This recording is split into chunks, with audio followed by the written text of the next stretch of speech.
So now we will learn about second type of auxiliaries, that is modals. Now modals are verbs that are used to express the mood or attitude of the speaker. They are also called as modal auxiliaries. Now different type of modals are can, could, may, might, must, should, shall, will, would, etc. So these are the auxiliary verbs that provide additional and specific meaning to the main verb of the sentence. So now we will see the different kinds of modals, their usage, and what are their several purposes. Now for ability, we use the modal can or to be able to. Possibility, we use can, could, may or might. Then for permission, we use can, may. For request, use can or could. When polite request, we use could. Same way will or would. Would is also used for polite request. Then may or might. Now for obligation, we use have to or must, or there are more should, ought to. So can is used to express ability, permission, request, offer, suggestion and possibility. Let us see the example. Now for ability, when we say she can swim across the river, so this is her ability, that she can swim across the river. Next, permission. Now for permission, like can I sit here? You can park your scooter there. So these are, you are taking permission and you are giving permission. Next, for offer. I can lend you my car till tomorrow. For suggestion, can we go to park today? For possibility, she can fall on the road. I can go there. These are the examples of possibility. Next is could. Now could is also used for ability but in the past. Then permission, to do something in the past. Polite question, or we can say polite request. Polite offer, polite suggestion and possibility. So could is used for the past and for polite request. For example, now we will see the example of ability. I could swim when I was 5. Now this is the ability of a person, my ability when I was very young. So in the past. Then permission to do something in the past. I could go to the movies when I was a teenager. Now let us see the example of polite question. Could I go to the cinema please? Same way, if I say, could I ride on your bike? So this is a polite request. Now, possibility. It could get very hot in Montana. Understood, children? Now next model is may. Now may is used for asking or giving permission, to express wish, to express any doubt, to express possibility, to express purpose or guess. Now let us see the example when we ask permission. So we'll use may I come in. As generally you ask for permission when you want to get in the class, you say may I come in. Now giving permission, yes, you may. or you may go out now. Then when we express wish, may God bless you, may your trip be pleasant. Now for possibility we use he may come, although I don't think he will. Now here where there is a small less possibility, he may come. Next, to express purpose, the patient may walk again soon, or we can use we eat so we may live. Next, for the guessing, she works hard that she may help her parents, or she may come early. So here we are guessing. Next model is might. Now might it is used for the past form of may. So we use it in the past tense for guessing or for possibility or permission. For example, she might come early. Now here we are guessing in the past. The letter you sent may have or might have been lost on transit.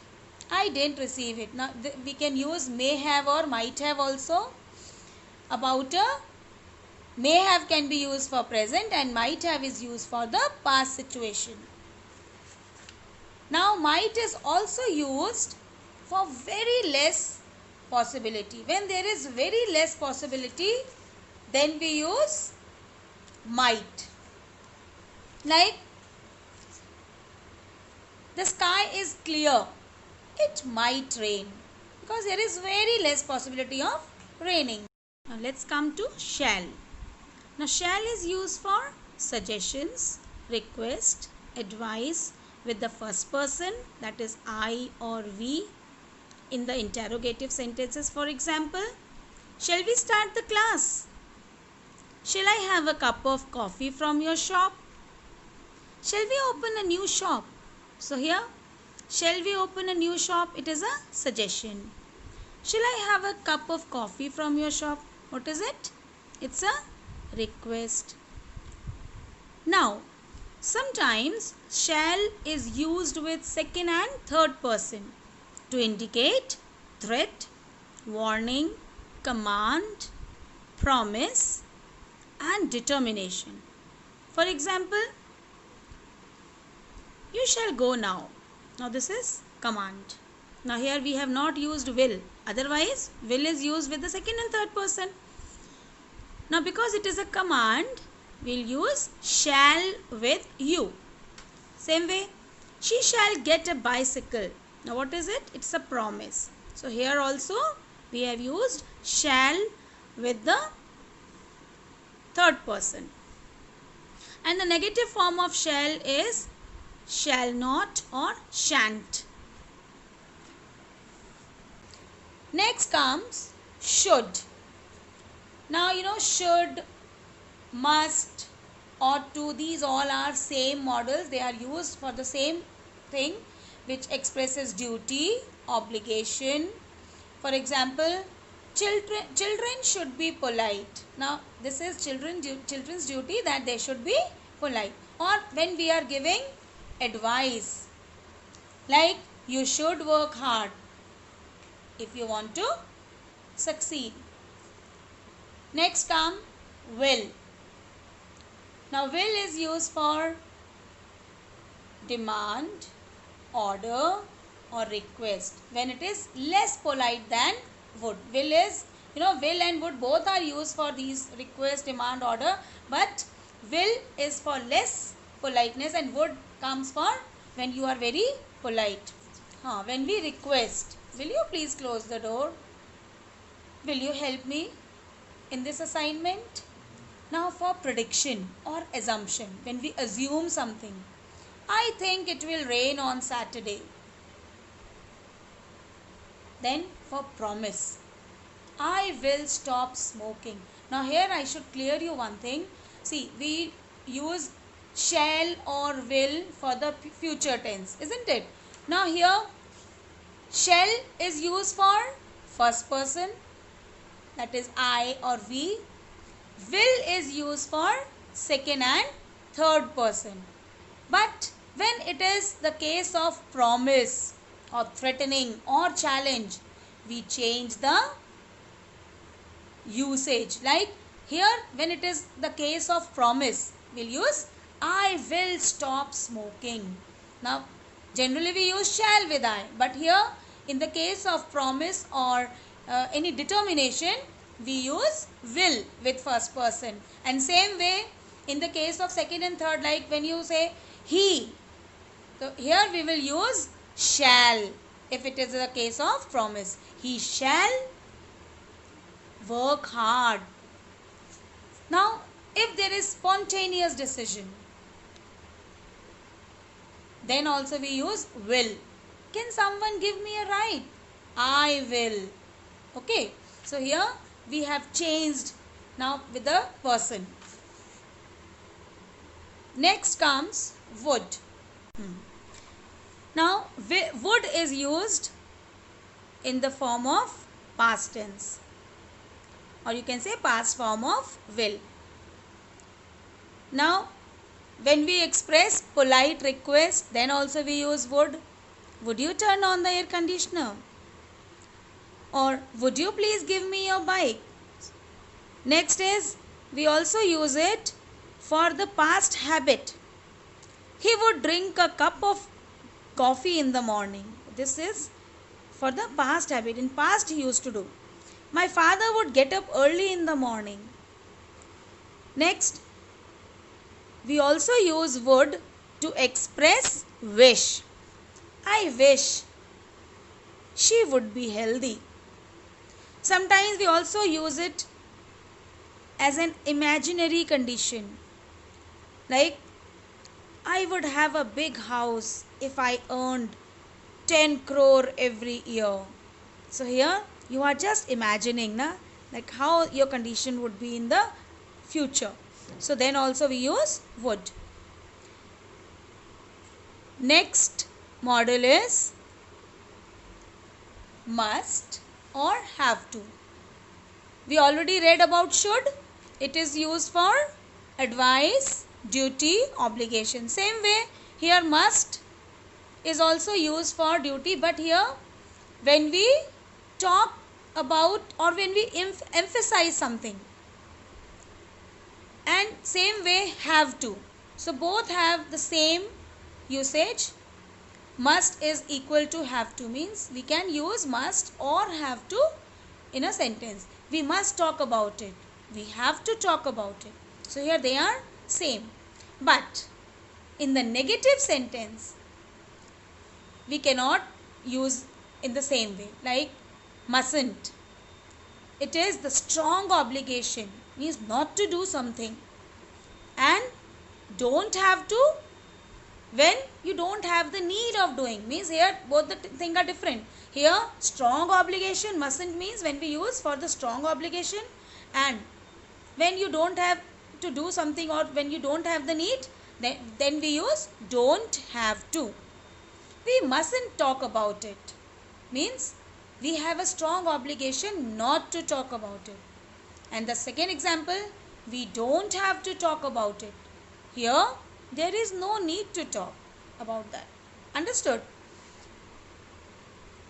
Next, must be. It expresses a deduction about a situation in the present. When we deduce something, the beggar has not eaten for 3 days. He must be starving. What is the situation? That beggar has not eaten for 3 days. So what is the deduction? He must be starving. Next, must have. It expresses a deduction about past situation. For example, the situation is the streets were flooded this morning. So what is the deduction out of it? It must have rained all night. Understood? Now, ought to.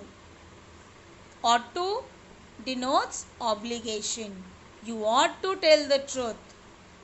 You ought to follow the traffic rules.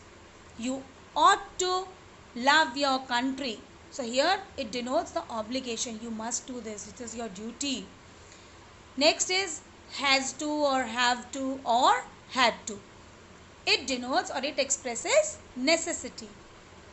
Louis has to support himself, means there is a necessity that he has to support himself.